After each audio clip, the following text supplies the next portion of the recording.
Welcome to the Grow Your Law Firm podcast, brought to you by Pilma.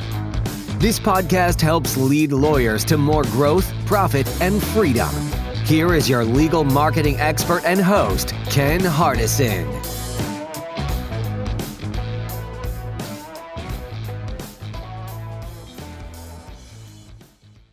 Well, hello, everyone. This is Ken Hardison, and welcome to another episode of Grow Your Law Firm. And today we have the pleasure and honor of having Howard H. Prager, who is an author, coach, and just an all-around good guy after I got to talk to him a little bit before we started here today. So, Howard, thank you for being on our podcast. I appreciate you taking time from your busy schedule. Oh, my pleasure, Ken. And hello, listeners. Thanks for listening in today. I think we're going to have a good time. I hope so. We usually do. So I want you to just tell me your story about who you are, how you got to where you are, because you've got some great awards here. I mean, you're a coach's coach, and you've got this new book that's just come out, and I want to talk about that. But let's give the audience a little bit about your background and how you got to where you are today. Yeah, that's great. I'd be happy to. And I want to share along the way some of the relevancies and similarities that I've had with law firms and the interactions I've had, so they could see how and why the things I'm going to be talking about relate to them. Great. So I really have been in coaching and executive and leadership development my whole career, working first in Fortune 500 firms, then in higher education. My last higher education gig was at a small school called the University of Notre Dame in South Bend. I've heard of them. Yeah. I think a few people have heard of them. Yes, Rudy. We actually had Rudy at our summit 2 years ago, the real Rudy. Yes. He actually came and spoke. Very great motivational speaker. He was at the Pilma. I've heard that. Yeah, he comes once a year to South Bend to a game and speaks a lot. That's great. Yeah. So I've done that. In the last 10 years, I've been in my own practice doing executive coaching, leadership, and consulting. I've worked with law firms before. As a matter of fact, when I was at Notre Dame, we had a program to help partners in law firms. You know, as you move up in law firms, what you used to do is not necessarily what you need to be doing. And when you reach partner in law firm, it doesn't mean kick off your shoes and put up your heels. It means go out and bring in the business, right? Right. Now you're the rainmaker. So those are some new skills to learn. So we taught that. So I'm going to bring some of that into what I'm going to be discussing today. All right. All right. So your new book is Make Someone's Day, What It Can Do for You and Your Organization. So what made you write this book to start with? So let me tell you the story of where it all came from, because it's so innocent and simple. And you'd say, Howard, you're crazy. This gave you the idea for a whole book, and it certainly did. So I was commuting downtown Chicago where I live, and it was an early morning train between 6 and 6:30, and I'm at the train station waiting, and a young woman comes up to me with a clipboard, and she says to me, would you sign my petition? I said, oh, what's the petition for? I want to get somebody on the ballot for election. And I said, okay, can you tell me who? And I happened to hear of them. So it didn't matter, right? Get on the election, I don't care. So I signed it, gave it back to her. And then she paused and looked at me with the biggest of eyes and said, you made my day. And those 4 words, Ken, I see you smiling when I say that. Those 4 words are like magic, because not only have you done something for someone in the right way and in the right time for what they need, but you've also done something that helps yourself, because you get a boomerang effect. When they light up because they're so joyous and excited, you get that boomerang effect. It comes back to you like a boomerang. And as a result of that, you feel good as well. So I couldn't believe, I'm on the train just thinking back about this little nothing interaction, right? Signing a little petition. And I said, there's something here, because I'm feeling like incredible. And I started thinking about other times in my life where I've done things where people have said that. And I realized there's something powerful here going on. I need to research it, find out what it is, get some stories, and put a book together. And that's what I did. You know, I think it was Zig Ziglar says, if you give people what they want, they'll help you get what you want. And I think I don't know if you come across that in your research or whatever, but I found that, leadership is a lot about helping other people grow. That's one of your big jobs as a leader. Absolutely. Yes. And that's the story behind Make Someone's Day and how it can help organizations. Because when leaders practice that in their organizations, in their firms, they're going to see it come back because they're going to have more loyal employees, more motivated employees, more productive employees, and more employees that want to stay with them and not leave for the law firm down the block or, another buck an hour, right? They'll stick around and they'll say, this is a place that I like, that treats me well, and that gives me what I need. I'm not going anywhere. And in a time when everyone is leaving and going to other places, that's invaluable. Very much so. So what's this book? I mean, you tell me why you did it, but tell me what's in it. I mean, what's the key nuggets, the golden nuggets? Okay, great. So the golden nuggets is really something that we all want to do. And I told you that I'm going to share how I experienced this and how it relates to law firms, is that I sold professional services. I sold education, executive education, when I was at Notre Dame and Lake Forest Graduate School of Management, and certainly in my own firm. So I have to be selling all the time. And the way to sell is, you touched on it, is you've got to do things for others so that they're going to get to trust you, to believe in you, and want to work with you. And that's the bottom line. And that's what Make Someone's Day does. So I realized that for some, it's natural to do, and for others, they need to learn. So I created a simple model. I created a model that I call the VIP method, because who doesn't like feeling like a VIP, right? We all like that treatment. So why not think about what we can do to make others feel like VIPs? So the view is for view and observe. What's going on around you? Who's something going on that someone might need help? It can be as simple as seeing someone upset, and maybe you just smile at them. Or you're traveling or you're going somewhere and you're helping somebody with a luggage or suitcase or package or something. Those simple things can be all that someone needs at that time to make their day. That's how simple it is. Or it could be more complex, where you have to take some time to really plan and do something and do it right. So I heard you in one of your episodes talking about someone, and they were providing, they're doing something for the engagement, that when they had a member of their law firm get engaged, and they help with the planning and providing a party and such, that's part of it as well. So that's V, view and observe. I is for identify and consider.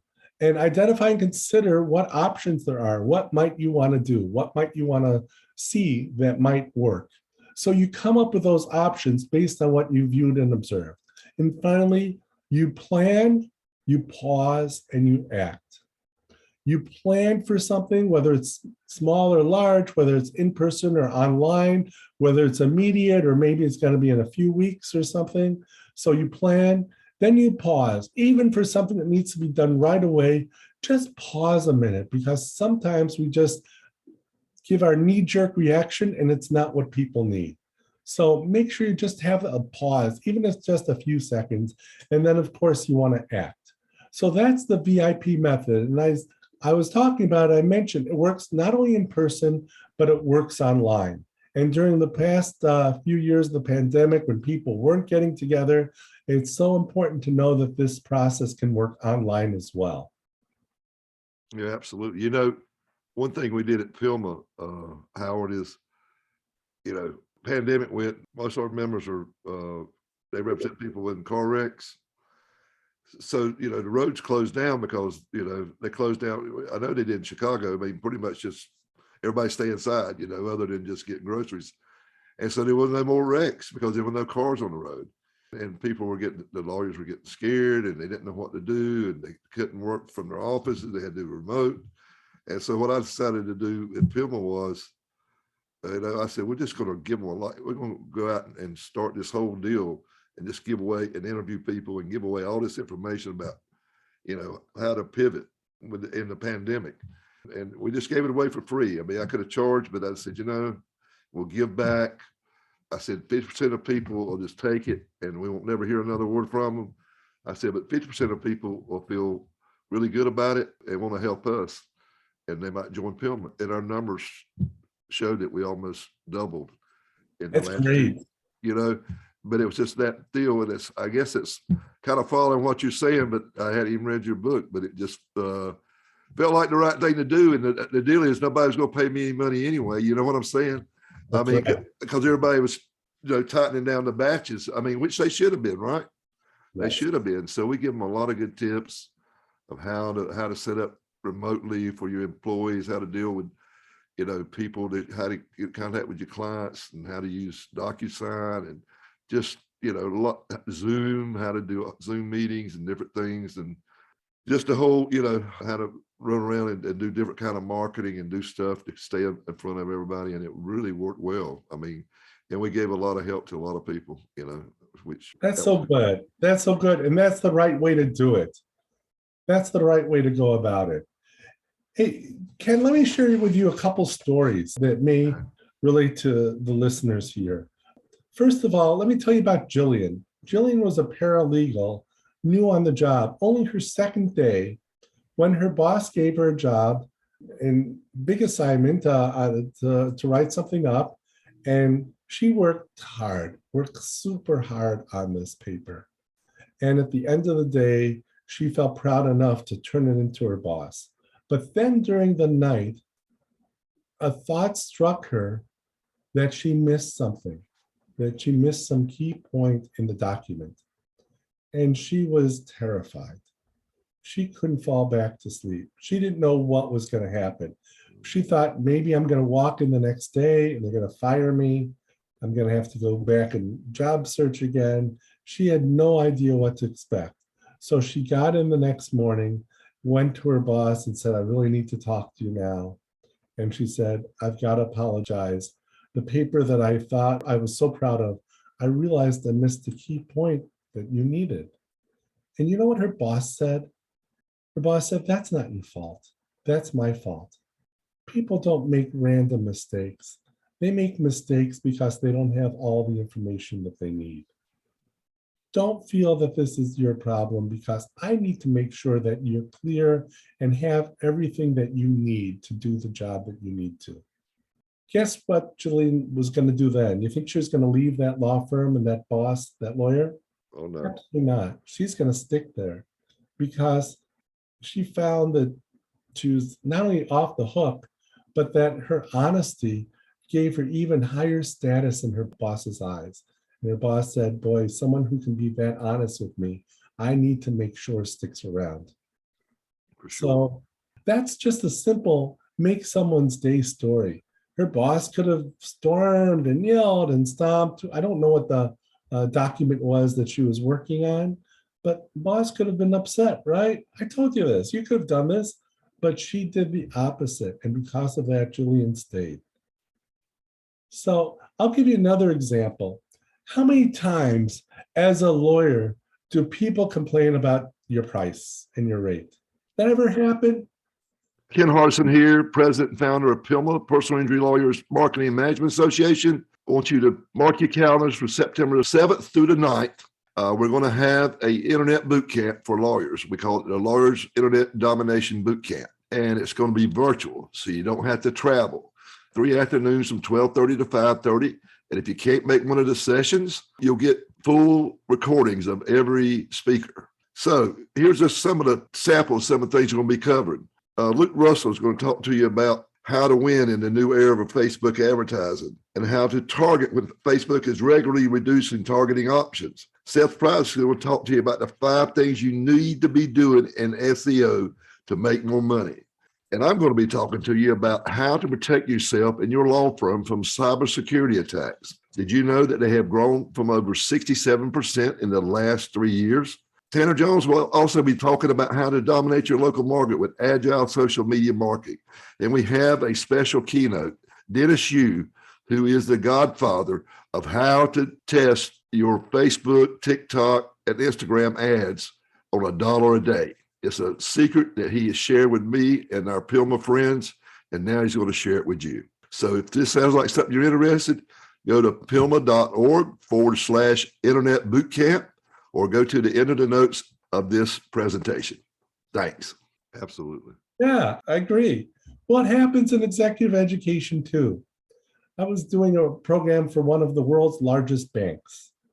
And I couldn't believe it. They said, we'd like to bring you back next year, but we can't do it at the price that you're charging us. And I'm thinking, I've got fixed costs in faculty. Those aren't going away. Those are my largest costs. And then I've got some other costs as well. I said, well, let me see what I can do. So I talked to my 3 faculty for this program, and I couldn't believe it. They said, yeah, if you guarantee us the days, we'll take less money. And I was elated. They made my day and they made the client's day because they said, yes, we will take less money to have confirmed monthly classes that we can put on our books, because our faculty were all independent consultants and practitioners themselves. Right. That was terrific, but it didn't stop there. Then said to the client, you know, our biggest expense is printing. We've got manuals to print, pre-work to print.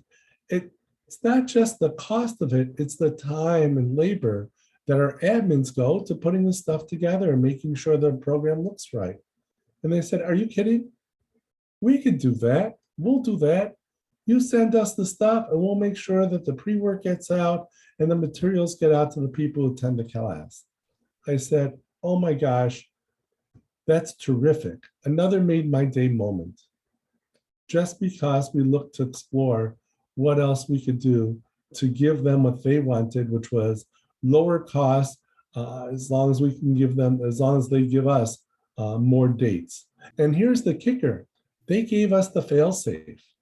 They said, if we don't do monthly programs, we'll pay you the rate that we're paying you now. So what a no-brainer and great way to do it. So I say to all the folks who are listening, be creative.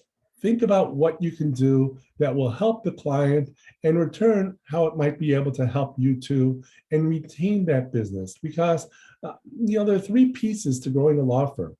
One is to keeping your staff and making sure they're productive and happy.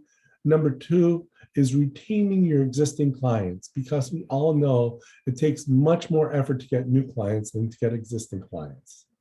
And then here's the 3rd idea, and that's new business. And always a challenge to find new business. You know, I know lots of people can, but that doesn't necessarily mean they're all going to want to do business with me, right? Knowing people isn't the secret sauce. What the secret sauce is showing them how you work and how you want to do things. So what I like to do is like to ask my clients and say, what would you like? How would you like to grow? And I offer them, I'll find a conference for us both to speak at. I'll author an article with you in a journal.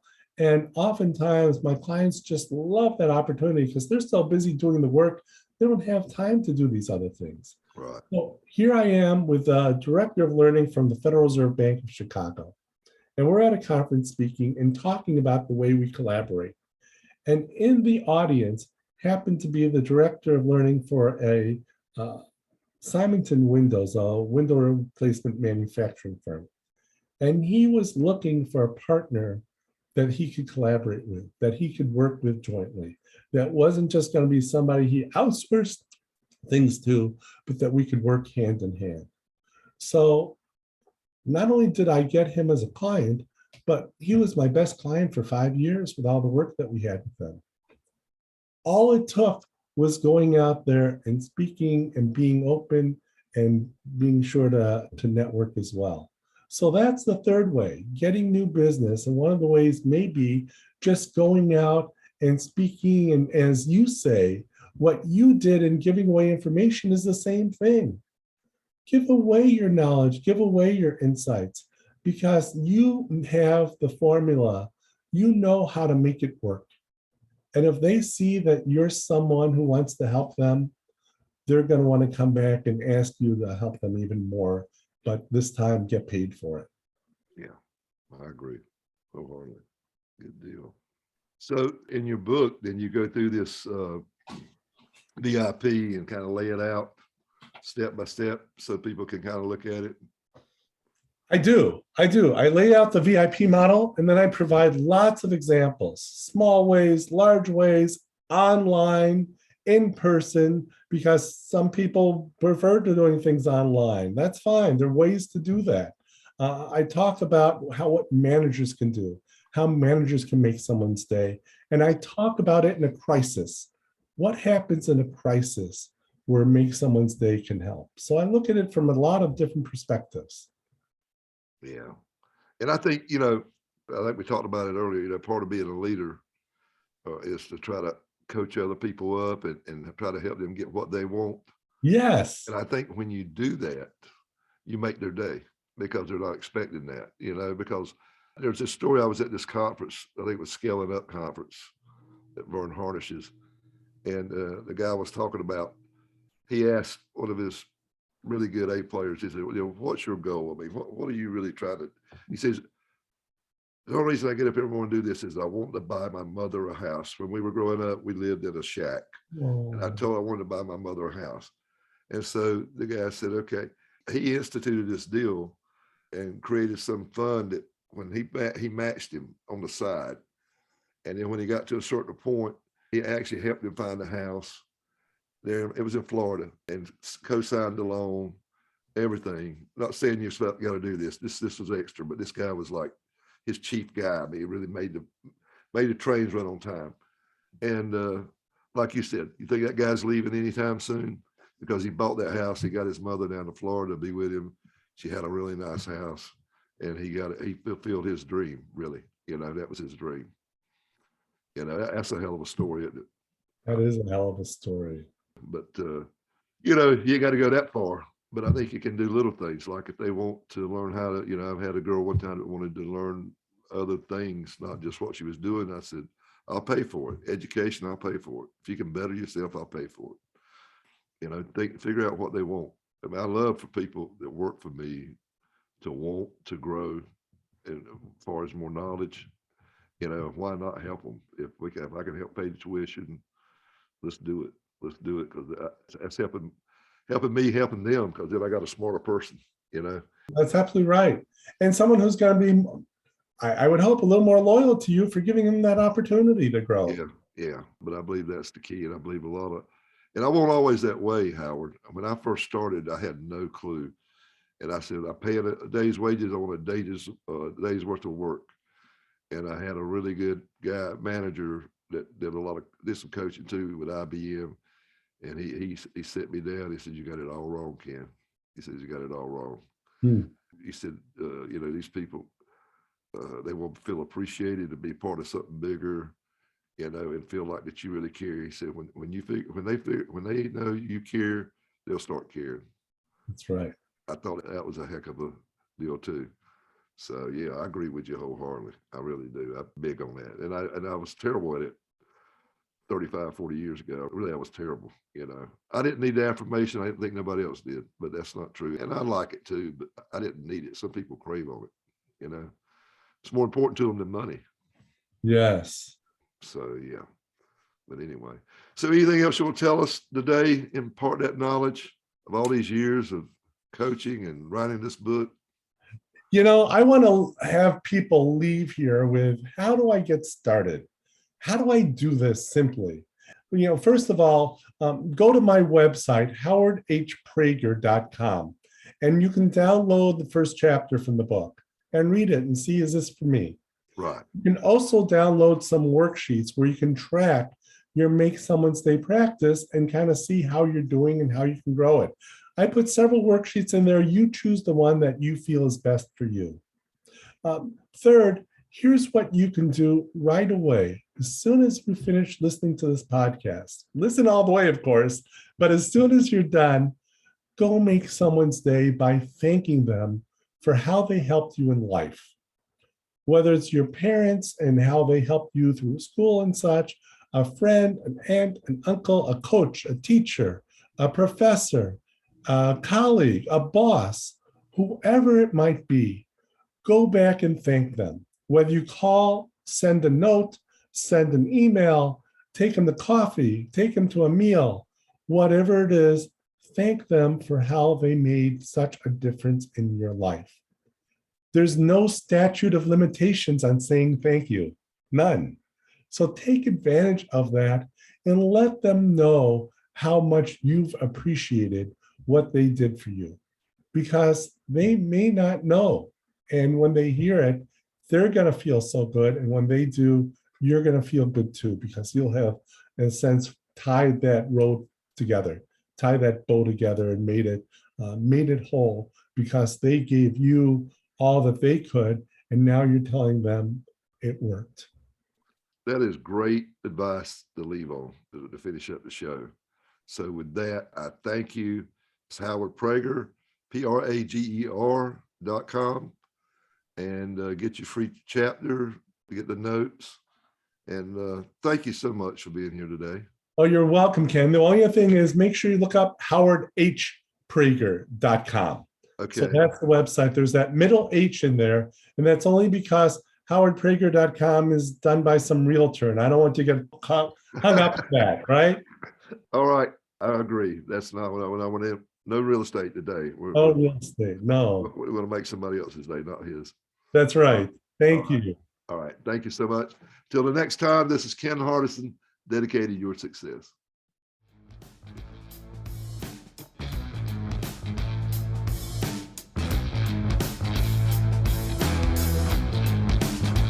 You have been listening to the Grow Your Law Firm podcast, the podcast that leads lawyers to more growth, profit, and freedom.